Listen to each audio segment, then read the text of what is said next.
review. So what was going on with chapter 1? What was happening in Leviticus chapter 1? We were sprinkling a lot of blood. So tell me about that first offering. First of all, what's it called? The burnt offering, or more precisely, it would be a burnt up offering. Why? What's that? Atonement. Yes, and remember the whole thing goes up, right? So this is the sacrifice, this is the fundamental sacrifice of the whole system, where the entire animal goes up in smoke. And the picture of what's included in that sacrifice, it's a picture of atonement. This is the primary sacrifice for atonement. Now we're going to see atonement show up in some of the other sacrifices because there are sort of aspects of atonement that get addressed by other sacrifices. But the burnt offering is the foundational offering that's for atonement. Okay, what else do you remember about that offering? It's a sweet aroma to God. And why does it put it that way? Because he likes the smell of roasting meat, or what is it? The act of worship pleases God. That's right. And that's the whole picture, is it's not that God is actually smelling the meat, but it's that this act of worship that's represented by this offering is something that pleases the Lord. What else? Well, there was a lot of blood. There was a lot of blood? Blood. Yes, that's going to be important. It's not going to show up today, but it will show up again next week. That whole idea of blood as the symbol of life. And so God is very particular about how blood is used because he uses it to communicate things about atonement and forgiveness. And It's a costly sacrifice. it is. And do you remember there were different options for the sacrifices. Why? Based on their income. Yeah, so if you're poor, you can bring a sacrifice that you can afford, right? It's So significant to you that you can afford it. that's right. You're capable of doing it, but it's still costly. Exactly. Yes. So this is an offering that is accessible to anybody, and God does not treat the offering of a bull any different from the offering of a pigeon, because the assumption is you're bringing what you can bring, and it's, well, do you remember anything about the description of like the bull or the sheep or the goat? Is he particular about the kind that you bring? A male, because that's the most valuable animal, and No blemishes. no blemishes. Why does that matter? Perfect as it can be. That's right. So a lack of defect makes it more valuable, for one thing, right? So you're not bringing to God the cast-offs from your herd. You're not looking around and finding the ones that are lame and defective and using those as your sacrifice. You're using the ones that are valuable. And then there's also the spiritual symbolism that goes along with that, of this picture of blamelessness. And that matters because the first thing the worshiper does is to put his hand on the head of the animal and identify himself with the animal. So there's a picture of this blameless substitute about to take your place when it comes to the penalty of God for sin. That blameless substitute stands in your place. And of course, when you know what's coming in the New Testament, you know why that matters, because all of that is looking ahead to Christ. Okay, anything else you want to add from the burnt offering last week? The hand leading one. Yeah, where you identify yourself with the animal and then slaughter it and all the blood drains out. Mm-hmm. Yep. Okay. Now we're going to get to chapter 2 where there's no blood. I know you're happy about that. So let's look at Leviticus chapter 2, the next offering.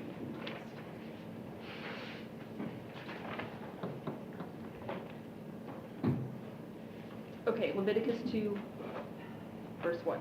When someone brings a grain offering to the Lord, his offering is to be of fine flour. He is to pour oil on it, put incense on it, and take it to Aaron's sons, the priests. The priest shall take a handful of the fine flour and oil together with all the incense and burn this as a memorial portion on the altar, an offering made by fire, an aroma pleasing to the Lord. The rest of the grain offering belongs to Aaron and his sons. It is a most holy part of the offerings made to the Lord by fire. If you bring a grain offering baked in an oven, it is to consist of fine flour, cakes made without yeast and mixed with oil, or wafers made without yeast and spread with oil. If your grain offering is prepared on a griddle, it is to be made of fine flour, mixed with oil and without yeast. Crumble it and pour oil on it. It is a grain offering. If your grain offering is cooked in a pan, it is to be made of fine flour and oil. Bring the grain offering made of these things to the Lord. Present it to the priest, who shall take it to the altar. He shall take out the memorial portion from the grain offering and burn it on the altar as an offering made by fire, an aroma pleasing to the Lord. The rest of the grain offering belongs to Aaron and his sons. It is a most holy part of the offerings made to the Lord by fire. Every grain offering you bring to the Lord must be made without yeast, for you are not to burn any yeast or honey in an offering made to the Lord by fire. You may bring them to the Lord as an offering of the first fruits, but they are not to be offered on the altar as a pleasing aroma. Season all your grain offerings with salt. Do not leave the salt of the covenant of your God out of your grain offerings. Add salt to all your offerings. If you bring a grain offering of first fruits to the Lord, offer crushed heads of new grain roasted in the fire. Put oil and incense on it. It is a grain offering. The priest shall burn the memorial portion of the crushed grain in the oil, together with all the incense, as an offering made to the Lord by fire. Okay, so following the burnt offering in chapter 1, now we start in verses 1 to 3 with this second of the 5 offerings, which is a grain offering, or depending on your translation, I might say a cereal offering. So like the burnt offering, this is a food offering, and it produces an aroma pleasing to the Lord. It's a voluntary offering, so you're not compelled to bring it unless there's a particular, occasion you're celebrating, and the Lord will say, if for this ritual, bring this offering. But it's a voluntary offering. This one, however, is unique because it's the only one of the 5 sacrifices that is not an animal sacrifice. Okay, now, just a little bit of background. Grain offerings could be offered alone, but they were typically an accompaniment to the burnt offering. So usually this one goes together with the one in chapter 1. So it makes sense, the grain offering would be right here in the list because it comes right after the burnt offering. So let me read a quote for you. The fact that these two occurred together so frequently would perhaps be expected because Israelites often thought of sacrifices as meals, and it was common in ancient Israel to serve bread with a meal of meat, especially when the meat was for an honored guest. Grain offerings, which were often prepared as breads, were thus a very natural accompaniment to burnt offerings, which were given as a sort of meal of meat to the Lord. This also suggests that when grain offerings accompany burnt offerings, both offerings were thought of as a single unit that accomplished the same goal. Okay, now let's just think through that. As we saw last week, the idea of a food offering to God doesn't imply that he needs people to feed him. Okay, that's the imagery that shows up in paganism, but that's different here. The imagery is of people bringing gifts to him, the kinds of gifts that imply fellowship. Okay, now in other contexts, people bring gifts like gold and silver. That's perfectly acceptable.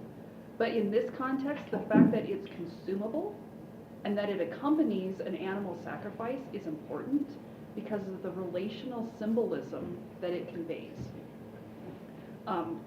Okay, so let's talk about the background to that, which is the idea of the covenant. So if any of you read that article that I gave you last week about the Lord as the covenant king, some of what I'm about to say is going to sound familiar. So remember where the people of Israel are when all these instructions are given. They're at Mount Sinai, where they have just agreed to enter into this covenant relationship with the Lord. And understanding something about that covenant relationship is foundational to understanding a whole lot of what's in Exodus, Leviticus, Numbers, and Deuteronomy. So in Leviticus, the central image that's used to describe the relationship between the Lord and Israel is that of a covenant king who's living in the midst of his covenant people. And even the tabernacle conveys that kind of idea, because the tabernacle was not just any tent. It was designed to be a tent that resembles a palace, basically. And so the idea that people would bring their tribute there to the Lord at his palace, at his tent palace, they would come and stand before him the same way you'd stand before a king. The way that the tabernacle is designed, well, do you know why it matters that the colors of the tabernacle are not yellow, orange, and green, but they're actually red, blue, and purple? Are they royal? Yep, because those are the colors of royalty. So why would the Lord want that at his tent?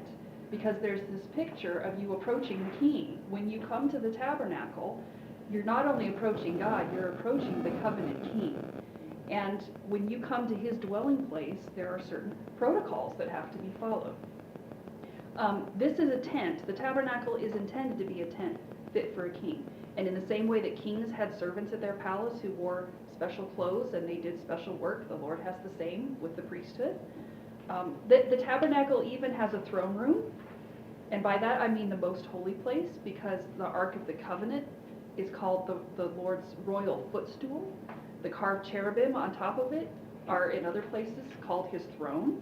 Now you know that it's not that God is literally sitting there, above the Ark of the Covenant, but there's this imagery that's intended to convey the idea there is a king who is present in this tent. And you can't just walk into the palace of a king. I mean, if you walk up to the front door of Buckingham Palace and knock on the door, if you don't get caught by security first, you're not going to just be able to open the door and walk right in. And it's the same kind of idea with the tabernacle. Here's the Lord dwelling among his people. He wants relationship with his people, but he is the covenant king. And so there are certain protocols for how to approach the Lord and how to approach him as the covenant king. Okay, now let's talk about that covenant relationship. So in the ancient Near East, there were a couple different kinds of covenants. You could have a covenant between two people who are equals, or you could have a covenant between people who are not equals. And there was a common kind of covenant, the technical name for it is a suzerain vassal covenant. But it basically means the suzerain is the sovereign, the vassal is the subordinate. And so there were covenants that they would make, treaties in a sense, between, for example, a king who would conquer another king. You would have a suzerain vassal covenant between them where the sovereign king would lay out the stipulations, the subordinate king would agree or else. And they would have all these, they have an agreement about how their relationship's going to work. Or you'd have a king, somebody who conquered a nation. So you have a king who's the sovereign over the people, and then there are stipulations for what the responsibilities of the king are, what the responsibilities of the people are. And then there's typically a list of all the good things that will happen if, as the covenant people, you keep the covenant, and all the bad things that will happen if you break the covenant. That kind of stuff shows up at the end of Leviticus. So there's this covenant relationship between the Lord and his people, between the Lord as sovereign and the people as subordinate. Now, they have entered into this relationship voluntarily, but now the Lord has laid out stipulations for how that relationship is going to work, how it is that they are to approach him as the covenant king. Now, all of that's important because that royal imagery of a covenant king helps us to interpret a lot of what's going on in Leviticus. It's like a lens to see and to understand some of the rituals that are going on. That's relevant today, and it's going to be relevant next week as well. So these next two sacrifices, there's particularly some stuff going on with the covenant relationship between God and his people that stands in the background. So the kind of covenant that involves a subordinate and a sovereign often involved the subordinate bringing tribute to the sovereign, and it was also something that was ratified by a covenant meal. And that stands in the background of the grain offering and the fellowship offering that's coming next week. So the Lord and his people, they're in this covenant together. That covenant has been made possible by the atonement in chapter 1. So the atonement of the burnt offering, that's the picture of, okay, what's necessary for the Lord and the people to be in relationship at all. Now we get the grain offering, which is an image of tribute. It's an image of a gift that's brought to the king that signifies the response of the people as gratitude and loyalty and dedication on the part of the worshiper. As an edible tribute, it sets the scene for the sacrifice that's coming next in chapter 3. So it matters that it's something that you can eat, because all of this is heading toward a meal which is coming in the next sacrifice. Okay, now that was a whole lot of background, but now let's work through the details. So, what does he have to say about, well, there are 3 different categories of grain offerings that you might have noticed in this chapter. So there's uncooked, as in raw flour, that's verses 1 to 3. There's cooked, as in bread, that's verses 4 to 10. And there's first fruits, as in roasted grain, that's 14 to 17. And then there's some general instruction about grain offerings that are inserted in verses 11 to 13. Okay, so to start with, tell me about the uncooked grain offering in verses 1 to 3.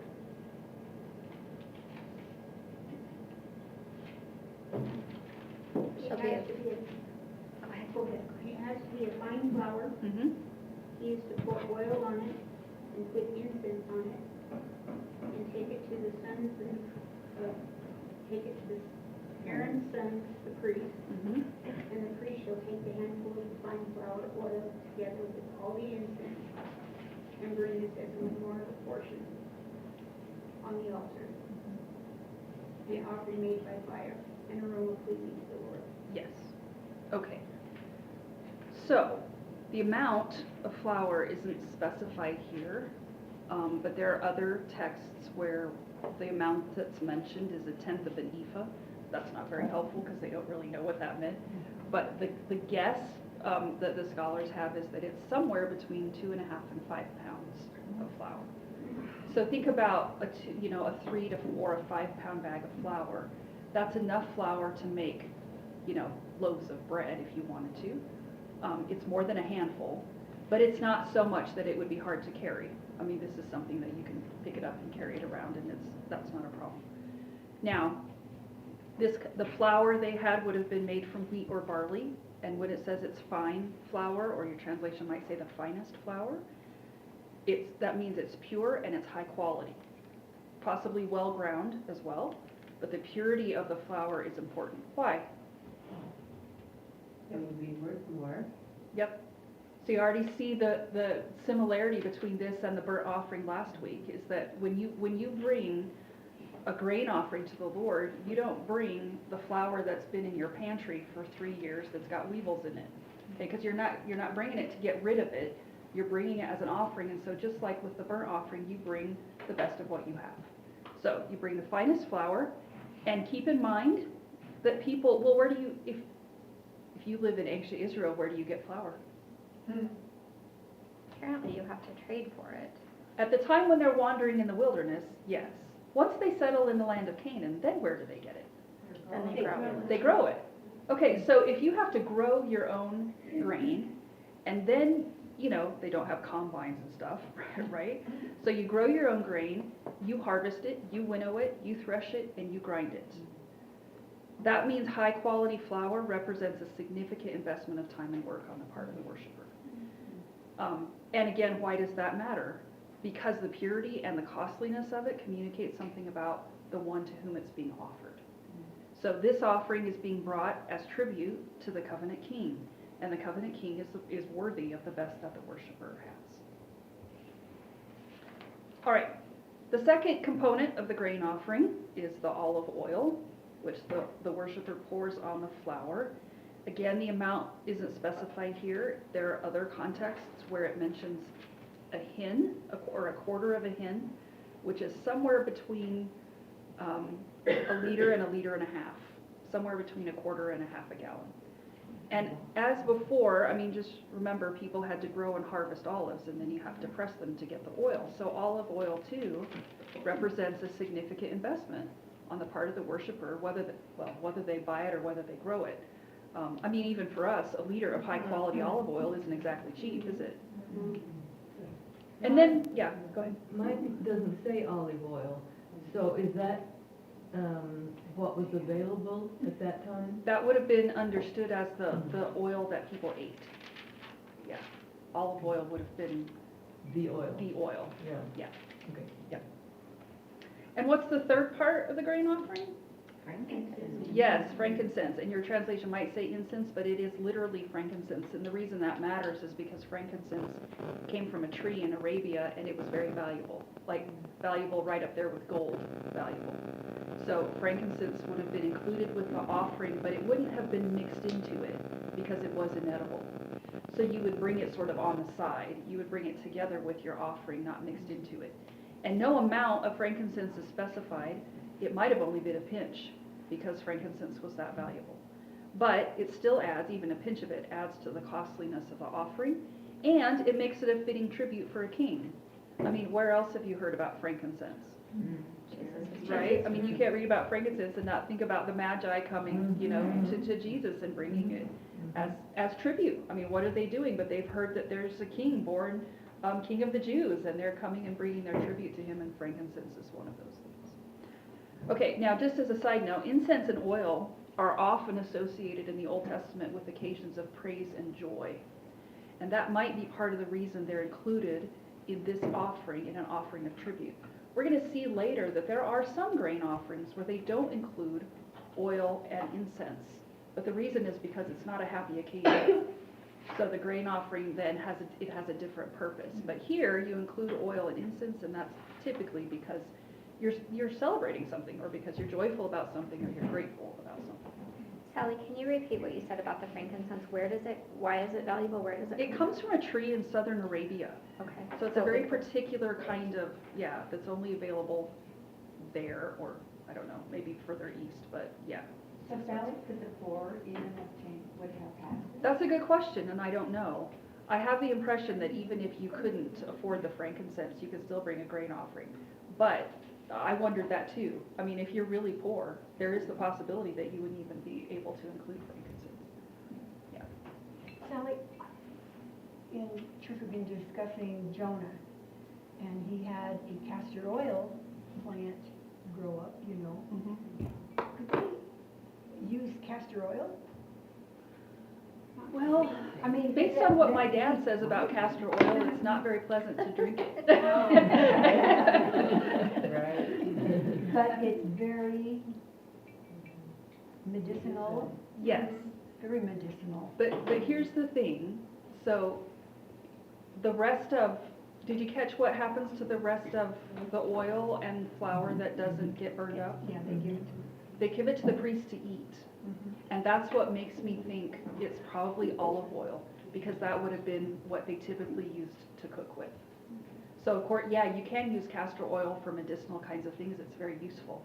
But it's not something you typily put on your bread or I just wondered include if in back your. then if they did that. Yeah. You know, I think if you have olive oil, that's typically what I would rather. what you use for, you know, yeah. That was Mom's remedy to keep us from staying home from school. That's what my dad said. If you go to school, you take castor oil, and then if you take the castor oil, it means you're really sick, right? Yeah. Yeah, They do. Yeah. Okay, now the final part of the grain offering is salt, and that's not mentioned here, but we'll get back to that in verse 13. Okay, so the worshiper would take the flour, he'd pour the olive oil on it, then he'd put the incense on it and take it to the priests. And then the priest would take a handful of the flour and the oil together with all the incense, and he would burn it on the altar as a memorial portion of food offering and aroma pleasing to the Lord. Okay, now let's talk about that wording, a memorial portion. Actually, when I read the memorial portion, it makes it sound like somebody died. You could actually translate it a remembrance portion, which I think is maybe a little more helpful here. But let me just read something for you. What exactly was the function of this portion? It was not only to serve as a token of the offering itself, but also, as its name implies, it was to bring the offerer to the Lord's remembrance. That language does not imply that the Lord has forgotten the worshiper, but the Israelites used that kind of language to describe the Lord's favor and care toward his people. Now that could be in a very broad sense, as when the psalmist says, "What is man that you remember him?" That's interesting. In Psalm 8, typically the way it's translated is, what is man that you are mindful of him? But literally the word that's used is, what is man that you remember him? And it's not that idea of God forgets you and then he remembers you, but it is the idea of that he's mindful of you, that he thinks about you, and that's demonstrated in his care and his favor toward you. So you know this when you read through the Old Testament, places where people say, where they ask God to remember them. It's show me your favor, give me your care. Or they praise God for having remembered them. What they're praising him for is demonstrations of his care and his provision and his favor toward them. So this language of remembrance can also be used to describe the Lord delivering a person from a specific trial or from oppression from their enemies, for all kinds of different situations like that. In short, to be remembered before the Lord was to experience his favor. The grain offering's memorial portion or remembrance portion was therefore burned on the altar as a food offering, an aroma pleasing to the Lord, serving as the worshiper's request to be remembered with favor when presenting praise or petition. So, you think about this in the context of bringing tribute. When you bring your tribute to the king, typically what you're doing is you're thanking him for having shown you favor, or you're asking him to show you favor. And so that's why there's this remembrance portion, this particular bit that you give to the Lord, which is a way of saying, thank you for remembering me, or please remember me. And so the grain offering would be something that often accompanied either a praise for a prayer that's been answered, or it would accompany a request that you're making when you come to approach the covenant king. So then when it says here at the end that the rest belongs to Aaron and his sons, so was that a gift to the priest? Yes. Or was that for their own use? Yes. Or for future offerings? Well, both. So they could give in the sense that they would give their personal grain offerings out of whatever had been given to them, but the bulk of that grain is now what they eat. So this grain offering is used as part of the provision for the daily needs of the priest. This is how they get their flour and their bread, is through these offerings. And I'll ask it now, but is it okay if they leaven it once it's for them? Hold that thought. Okay. Okay. We'll come back to that. Okay. Okay, now, again, we talked about this before, but when it says it's a pleasing aroma to the Lord, it's not about the physical smell, it's the spiritual reality that this is an act of worship. When people bring tribute to the Lord, it's an act of worship that pleases him. Now, you notice, too, when it talks about how the rest of the grain is given to the priests, that it calls it, at the end of verse 3, it says that it's most holy. Now, we're going to see more about that in later chapters that deal with the priests, but that wording is significant. So there are holy offerings, which could be eaten by both the priest and the worshiper. And then there are most holy offerings, which can only be eaten by the priests. They have to be eaten by a holy person in a holy place. So because the grain offering is offered as tribute to the Lord, it's now been set apart as most holy, and it can only be eaten by the priest in a place that's holy. Now, in this way, of course, the tribute that's brought to the Lord is used to support the people whose job it is to serve him and to serve the people at the tabernacle. Okay, now that bit about who can eat it and when they can eat it and where they can eat it, we'll talk more about that when we get to chapter 6 and 7. Okay, now let's look at the cooked offering. So what are the instructions that are given in verses 4 to 10?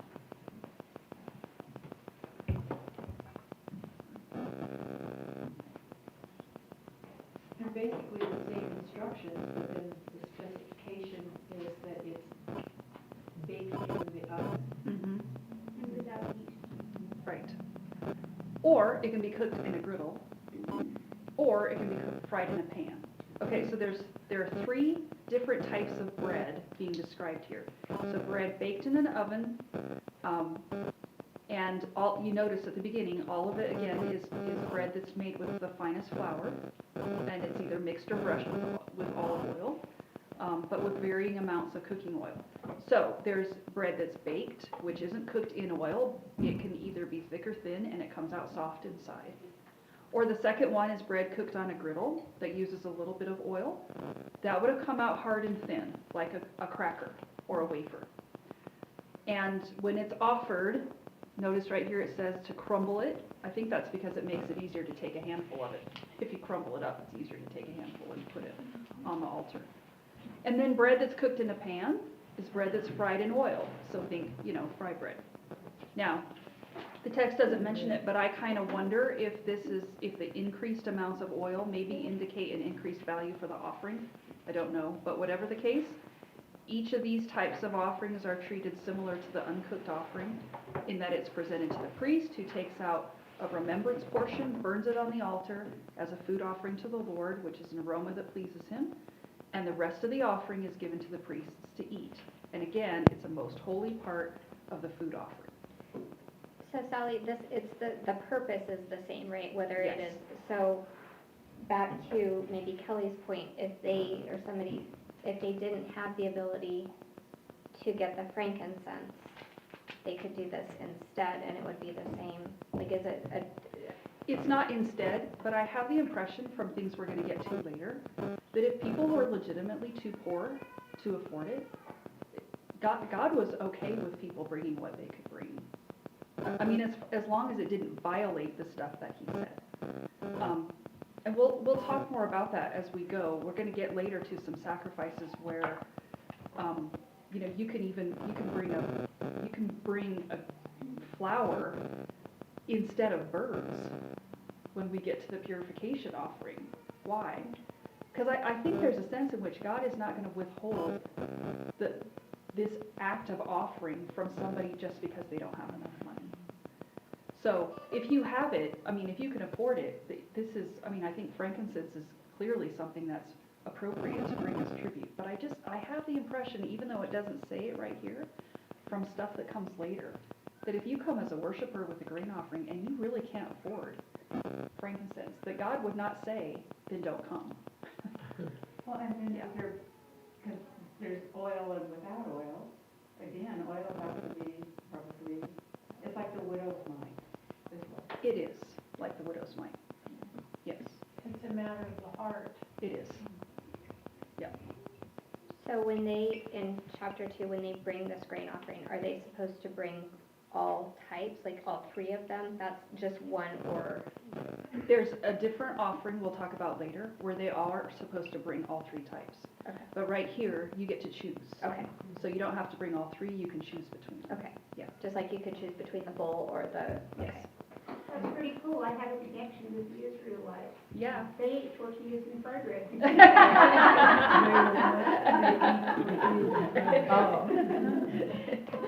Now let me ask you this, because since we're talking about, you know, the different levels of value. When I read this, I started to think, okay, why would people go to the trouble of cooking bread instead of just bringing flour and oil? You could just bring the raw flour and the oil and hand it over. Why would you go to all of the bother, the trouble of making bread out of it before you bring it? Because you've gone to the bother of making Mhm. it, probably, that you've worked, you've done, I mean, Why does that matter? because you've invested yourself. Why does that matter? It's a hard issue. More It's a hard issue. Yeah. That's right. It's a type of service. That's right. Going to the trouble is part of the point, isn't it? Now, none of the commentators mention this, and I wonder if it's because they're all men. I don't know. But you know, anyway, I know that's very sexist of me, I'm sorry. that too. But here's the thing, Wondered about that, because it's the women that do the and anybody who bakes bread, you know that it involves a certain amount of work, right? Maybe a little, maybe a lot, depending on the kind that you make. But you know too, if somebody brings you a really nice loaf of homemade bread, you don't look at that and think, well, this isn't a very nice gift, I mean, it's kind of cheap.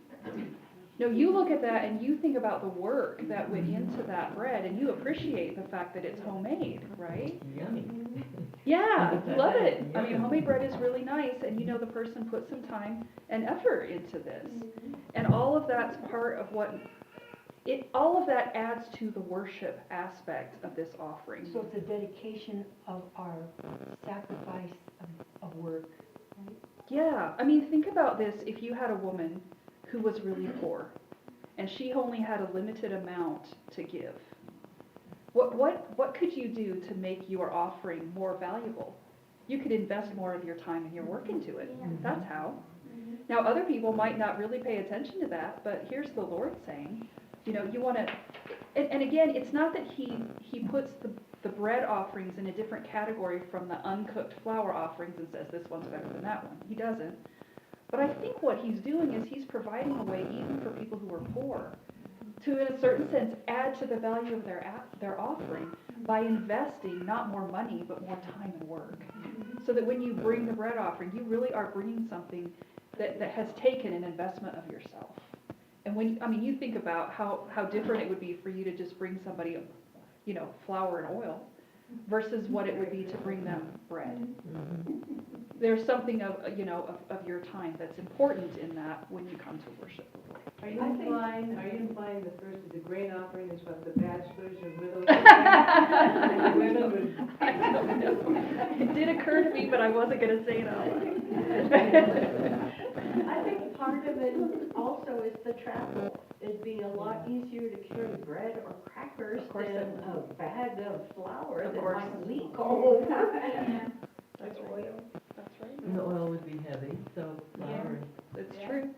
Yeah. And think even if you wanna serve the priests, one of the ways to serve the priests is to cook it before you get there, so they don't have to cook it themselves, right? So Yeah. all of that is just part of it's a heart issue. And, you know, if God doesn't despise the other offerings, but here's a way for you to just express something of your worship in how you do It's a dedication to God, and a service of it. Of course, yeah, definitely. Ellie, you said they often did the burnt offering with this. Could they burn it together? They would burn it sometimes on top of it. Okay. Yeah, so you would typically put the burnt offering, whatever else you put the burnt offering first, and then the grain offering, and then we'll see next week the fellowship offering. Wait till I tell God about my burnt offerings.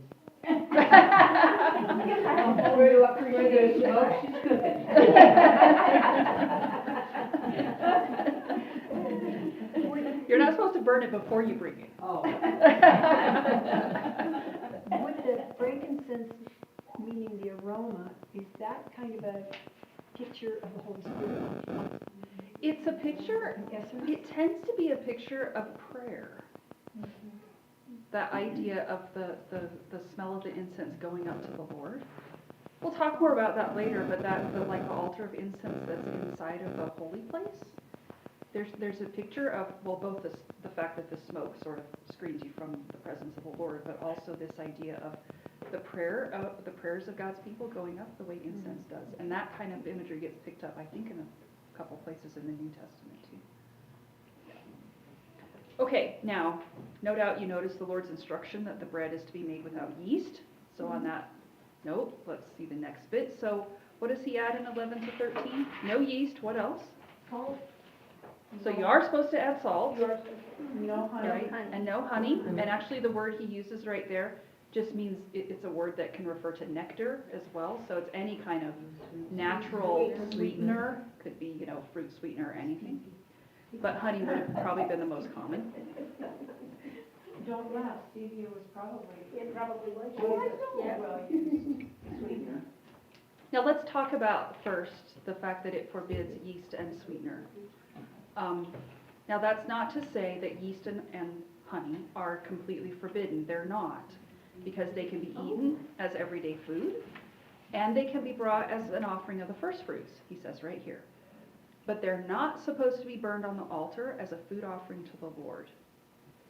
In contrast, all the grain offerings are supposed to be seasoned with salt. And then just to make it clear, he says it again, don't leave out the salt. Now, did you notice what he called the salt? He used a phrase right there that's very interesting. Covenant. The salt of the covenant of your God. That's interesting. Okay, that language, that covenantal language right there is significant, so let's talk about this. Now, there's no rationale given here for why the yeast and the honey aren't allowed, but I think there's some symbolism here that the Israelites would have understood. So think about yeast and, you know, a bit of honey or a bit of sugar or whatever. Why do you add yeast and sugar to bread? The yeast makes it rise, the honey feeds the yeast. That's right. So you add the sweetener because it helps the leavening process, right? So the yeast and the honey go together in order to make yeast bread. Now, here's the thing. Think about then crackers. You have yeast bread and you have crackers. Which one lasts longer? Crackers. The crackers, right? Because they don't have yeast in them. Well, if you buy a beer, it's Crackers gonna get be consumed a lot faster. but they don't go moldy, right? I mean, crackers go stale rather than going moldy, but they don't mold. Okay, now that's interesting because, well, think about salt as a preservative that keeps things from going bad. Salt was something that couldn't be destroyed by fire or time or any other thing in antiquity. And so at a time when there was no refrigeration, salt was the primary means of preserving food. And because of that, it was a lot more valuable than it is now, so much so that, you know, there were soldiers in the Greek and Roman Empire who were actually paid in salt. That's where we get the phrase, he's worth his salt, is because they sometimes used that for wages because salt was so valuable. Okay, now, I wonder if you can already get a sense of some spiritual imagery that's going on right here. I mean, I don't want to press this point too much because the text doesn't say it explicitly, but it would make sense for yeast and the sugar that makes the yeast work better to be forbidden here precisely because in an offering of tribute to the covenant king, which symbolizes a covenant relationship, there shouldn't be anything that symbolizes breakdown or decay or rot. Instead, you add salt, the salt of the covenant, because salt symbolizes preservation and permanence. Okay, so think about it like this. What if somebody brings you a homemade loaf of bread, okay, and they bring you this bread and they say, here's this bread, it's a symbol of our friendship. Oh, that's nice. And so you put it on your counter and you get up the next morning and it's starting to go moldy. Some brand. I mean, wouldn't it be like, okay, so you think, oh, I miss the nice bread, but the fact that they brought it to you as a symbol of your friendship, you know, it's kind of like, seems like a bad omen, you know? I mean, you have this bread that's starting to go bad after one day. What does that say about your friendship? Now, you probably wouldn't read too much into that, but that's the kind of thing that's going on, I think, in this offering, is what the Lord says is when you bring bread or grain as an offering of tribute to the covenant king, you don't put anything in that offering that would cause it to rot or break down or to become corrupt, precisely because there is a symbol of the covenant relationship between the Lord and his people. So instead, you put salt in it, because salt is what demonstrates preservation and permanence. Which makes it more lasting. That's right, which is the point, is that it's long lasting, it doesn't rot, because it's a symbol of the covenant relationship. It adds flavor too. It does, yes, that's right. I mean, you'd much rather have crackers that are a little salted, wouldn't you? Now, let me read a quote for you. In covenantal contexts, and by the way, this is not just in the Old Testament. This was true with all of the ancient Near East. Whenever they did covenantal ceremonies, they added salt to the sacrifices because of this kind of imagery. In covenantal contexts, salt underscored the covenant's permanence. The covenant in mind here is the one the Israelites just entered into with the Lord back in Exodus. To add salt to the offering was a reminder that the worshiper was in a permanent covenantal relationship with God. That's why it matters that this particular offering does not include yeast, but it does include salt. We're going to get to some offerings later where you can actually bring bread with yeast in it. When we get to the fellowship offerings later, you can bring yeast bread as an accompaniment to a fellowship offering. But the reason is because it has a different symbolism. When the symbolism changes, what you can include in the offering changes as well. But right here, it's important that when you bring your tribute to the covenant king, there's a picture in that this is a permanent relationship that doesn't decay or rot or break down. Okay, now, what are the final instructions that are given in verses 14 to 16?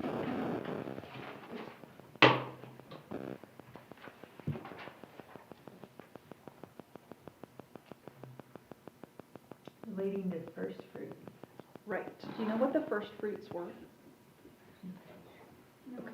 So, there was an annual grain offering that was always made at harvest time.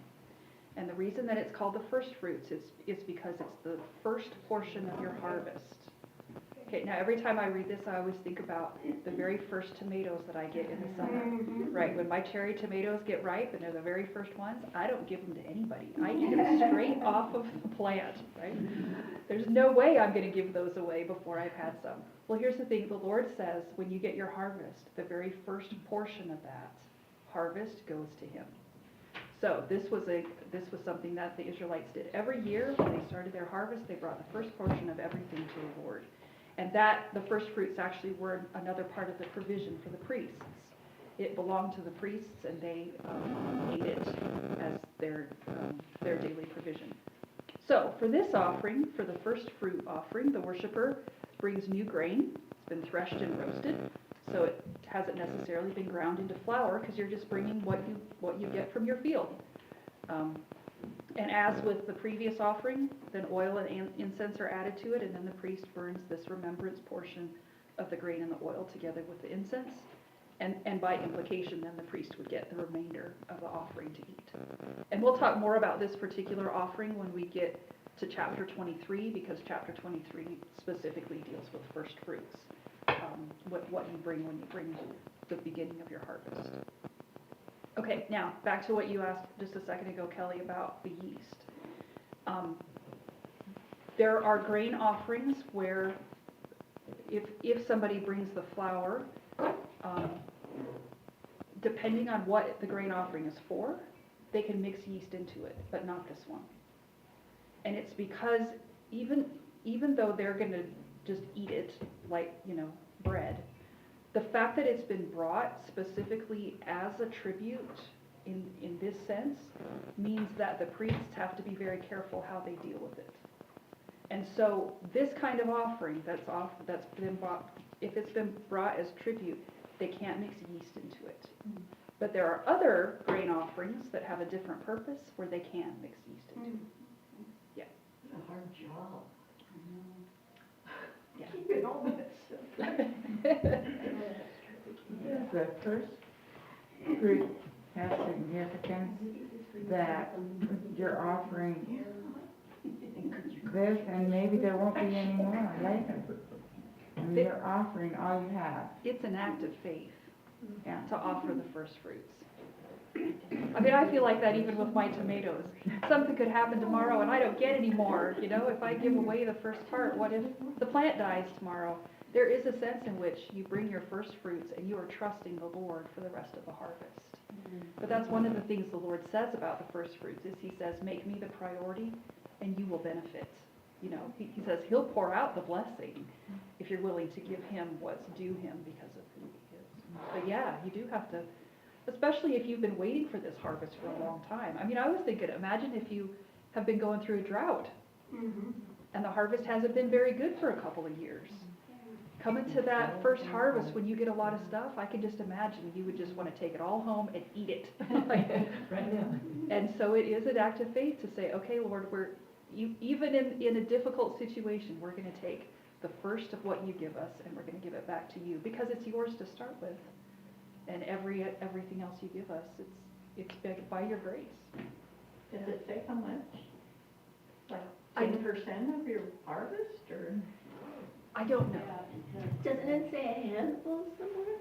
I don't know. Is it just the ones? So I'm not going to go out on a limb and say, but we'll get to it later, because we are going to get to that later in Leviticus. We'll talk about tithes and first fruits and what's the difference between them and all that kind of. Okay, now, what sorts of things are emphasized in those instructions? What's the stuff that stood out to you? Fine flour. Which And- gets repeated over and over and over, yep. In very specific steps. Yes, because God is very particular about the symbolism of this offering and what it's intended to communicate. So the fact that you're using fine flour, that you're using the oil and the incense, there's different degrees of value, but this is an offering that's doable for everybody. Yes, it's very particular because of the things because of the things the offering is saying about the Lord and about the relationship between the Lord and the worshiper. Okay, now what's the purpose of this offering? We've talked about this a bit already, but let's just summarize it. So unlike the burnt offering, there's no mention of atonement here because the purpose of this offering is completely different. So the burnt offering accomplishes ransom, purification, and everything that goes along with that. The grain offering follows naturally from that because it's the response to atonement.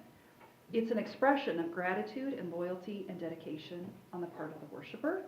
It's a voluntary tribute that's given to the covenant king by the people who are blessed to be in covenant relationship with him. And it's particularly relevant if you are either thanking him for his favor or seeking his favor. Now, if the grain offering is the right response to the Lord's provision of atonement, how's that relevant to us? Is it? Relevant to what? How's it relevant to us?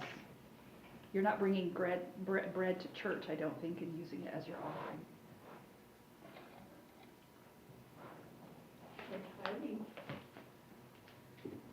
Prayers of thanks. That's right. Okay, let me read a couple of verses for you. So Philippians 4:18. should be able to find Philippians, we just read it. Where is it? Hiding by Jonah. Yeah, Obadiah, that's right. So in Philippians 4, you remember Paul's talking about the financial gifts that the people from Philippi have sent to him while he's in prison. And he says in chapter 4, where am I, verse 18, he says, I have received full payment from you and even more. I am amply supplied now that I have received from Epaphroditus the gifts you sent. They are a fragrant offering and an acceptable sacrifice, pleasing to God. Okay, now here's the thing. Paul could have just said, those gifts that you sent, that was really nice. Thank you for thinking about me. Why do you think that he adds on to it that sacrificial imagery of an offering that's fragrant and pleases the Lord? When you're caring for God's servants, you're caring for God. It's an offering to God. That's You're right. protecting, basically, Paul being his priest. Yeah. So there's a sense in which you bring your offerings to the Lord by serving God's people, right? So you don't bring a grain offering to the Lord, but when you contribute to his work, when you contribute to help his people, Paul says what you're ultimately doing is expressing worship to the Lord through doing that. And it is an acceptable worship to the Lord because he says it produces this fragrant aroma, which we keep seeing is an indication that God is pleased with the worship that is expressed through that. Let me read another one for you. This is Hebrews 13. Hebrews 13 verses 15 and 16, where he says, through Jesus, let us continually offer to God a sacrifice of praise, the fruit of lips that confess his name. And do not forget to do good and to share with others, for with such sacrifices God is pleased. Okay, again, why put it why put good works and praise in terms of sacrifice? Because to any Jew who's listening to that, okay, if Christ is the final sacrifice, you don't have to keep bringing burnt offerings and grain offerings and all these things. Does that mean all the tribute's done?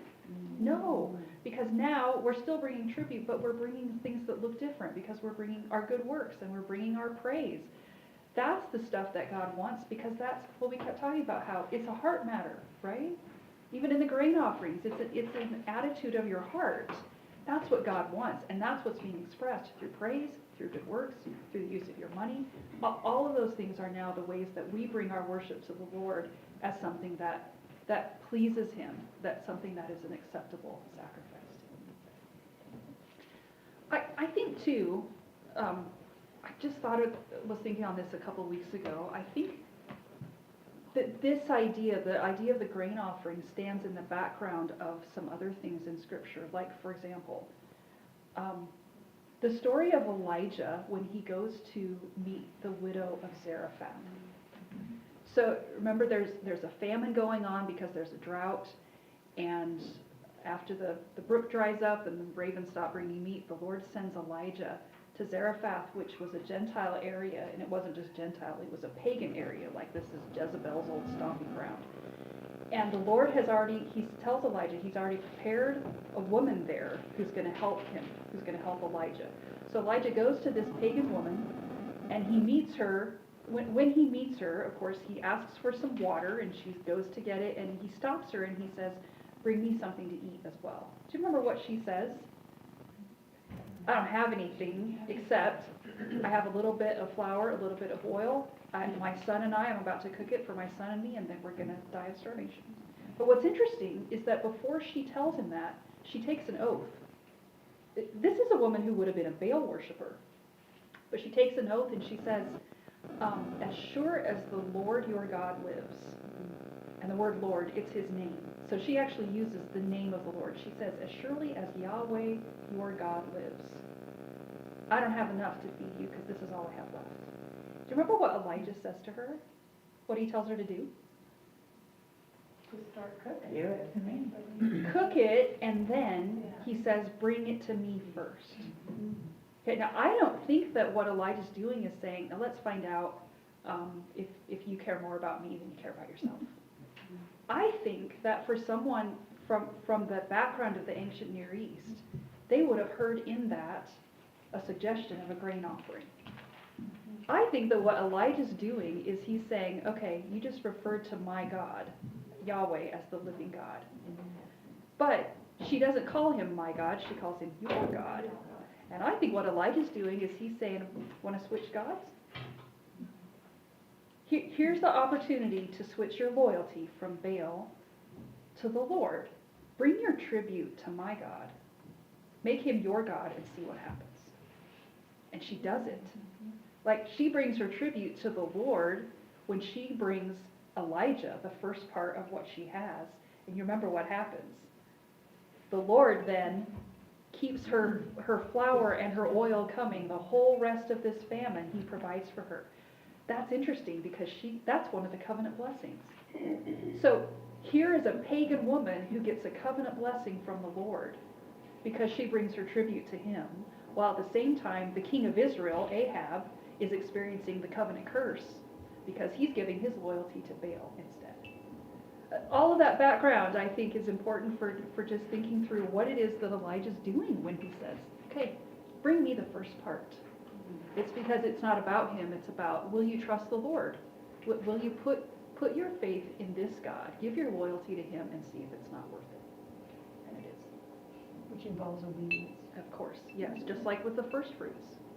You got to step out and take a risk to do that, to really believe if he's the living God, he can take care of me. I keep thinking about the paychecks that come in, being the first fruit, giving it to the Lord, and trusting him for the rest of the things that go on the rest of the month. That's right. All right, any last comments, anything you want to add? Does this reflect Christ at all? Besides, the thankfulness and... The New Testament doesn't ever equate Jesus with a grain offering, the way that it does with the burnt offering or the fellowship offering we'll see next week. But when you read about bread and salt, it's hard not to think about some of the imagery to do with Christ. The idea of Christ being the bread, in the sense that isn't he the provision of everything? I mean, he is the ultimate source of our tribute.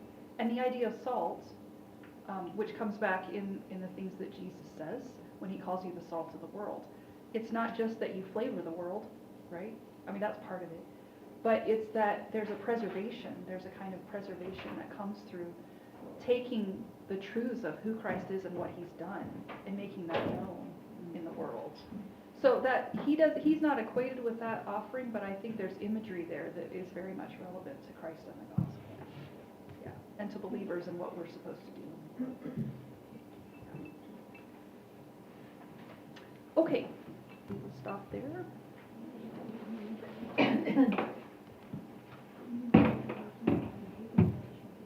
All right, do you have things to pray about?